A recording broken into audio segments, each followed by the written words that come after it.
Continua una strage nella provincia di Venezia, ancora una volta andranno accertate le cause, ma è innegabile che ci sono 2 ragazzi morti sul lavoro, quindi servono più investimenti in formazione, in prevenzione, in repressione per chi non rispetta le norme. La nostra provincia è in cima alle classifiche, ma classifiche mortali appunto di quelle sui morti per il lavoro. Servono interventi forti e la politica deve decidere da che parte stare. Ricevuta la notizia, il segretario generale della CGIL di Venezia, Daniele Giordano, è arrivato subito davanti ai cancelli della villa in cui 2 giovani operai hanno perso la vita pulendo una fossa biologica.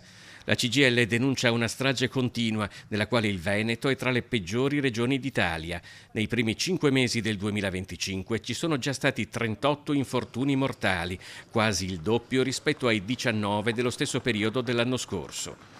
Al netto delle dovute parole di cordoglio, si legge in un comunicato del sindacato, da parte del presidente Zaia non arriva una sola parola che accenni ad investimenti sui controlli in salute e sicurezza nei luoghi di lavoro. Noi non finiremo mai di dire come la cultura e la sicurezza sia un elemento centrale e fondamentale per impedire che questo eccidio quotidiano possa continuare.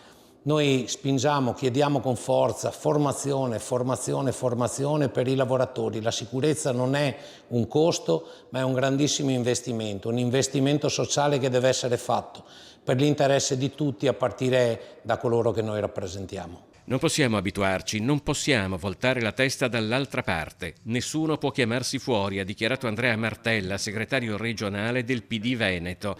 Come Partito Democratico ci impegniamo a farne una priorità assoluta nei prossimi mesi, anche nella sfida per il futuro del Veneto. Ogni vita che si spezza sul lavoro è una sconfitta dello Stato, delle istituzioni, di tutti noi. Per il senatore veneziano Raffaele Speranzon, vice capogruppo vicario di Fratelli d'Italia a Palazzo Madama, è doveroso fare piena luce su quanto accaduto, accertare eventuali responsabilità e continuare con determinazione a investire in prevenzione e formazione per evitare che simili drammi si ripetano. 2 ragazzi hanno perso la vita, non è uno scherzo, 2 ragazzi hanno perso la vita, ma c'è chi controlla, c'è chi gli ha dato gli strumenti, c'è chi vigila nel loro modo di fare, così non si può più andare avanti perché qualcuno deve prendersi le responsabilità.